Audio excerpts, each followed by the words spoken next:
right, continuing on with the book of Genesis, chapter 12, promises to Abram. So I said in my last video that I was excited because we're about to start the story of Abraham.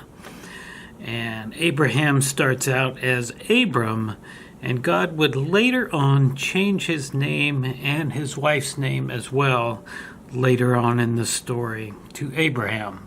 So for now, it's going to be Abram.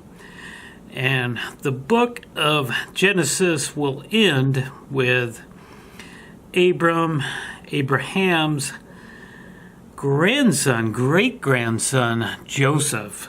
So from here on out, the rest of the book of Genesis is pretty much going to be about Abraham and his descendants. And I'm very excited to get into this because Abraham, the story of Abraham and his sons and grandsons is just a huge piece of Bible history, and it is so important to what's going on even today. So let's get into this. Chapter 12, promises to Abram. Now the Lord had said to Abram, "Get out of your country, from your kindred, and from your father's house, to a land that I will show you. I will make you a great nation. I will bless you and make your name great, and you shall be a blessing. I will bless those who bless you, and I will curse him who curses you. And in you all the families of the earth shall be blessed."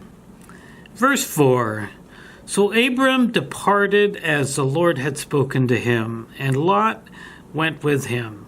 And Abram was 75 years old when he departed from Haran.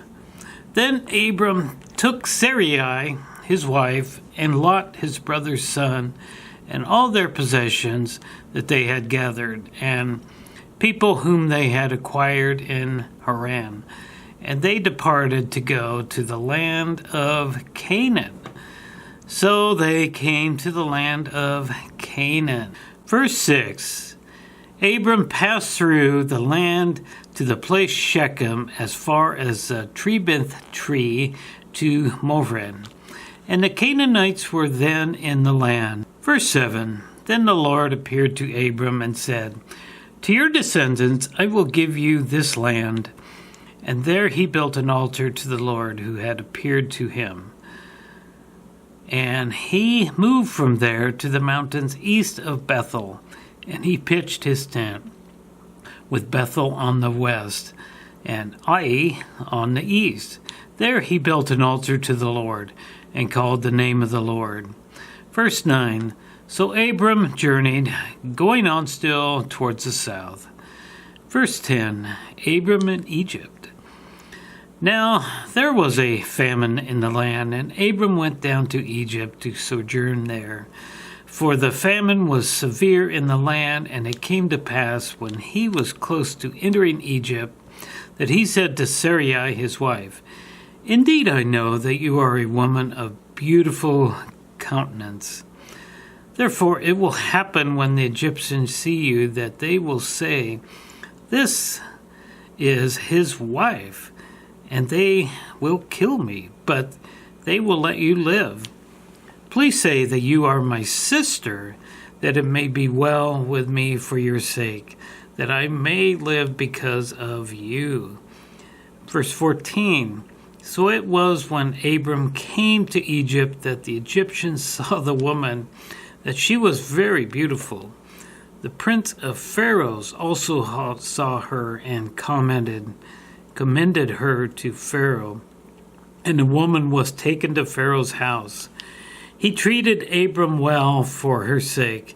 He had sheep, oxen, male donkeys, male and female servants, female donkeys, and camels. Verse 17, But the Lord plagued Pharaoh and his house with great plagues because of Sarai, Abram's wife.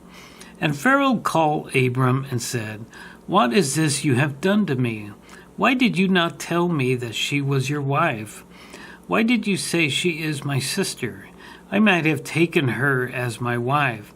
Therefore, here is your wife. Take her and go your way. Verse 20. So Pharaoh commanded his men concerning him, and they sent him away with his wife, all that he had. And that is the end of chapter 12. It's sort of a short chapter. So we immediately see in the beginning of chapter 12, God is telling Abram that he is going to be a great nation. He says in verse 2 of chapter 12, I will make you a great nation. I will bless you and make your name great, and you shall be a blessing. I will bless those who bless you. So God is telling him that he's got big plans for Abram. And indeed he will. We will see that much later on. This is kind of the beginning of the Abrahamic covenant that we'll learn so much more about. So we see Abram leave with his family and his entourage, if you will, and he has his nephew Lot. Lot will be figured quite prominently later on in these coming chapters. We'll learn a lot more about Lot. So they go to the land of Canaan, and we see that a famine was in the land, and we also see Abram basically lying about his wife. He wants everybody to think that this is his sister.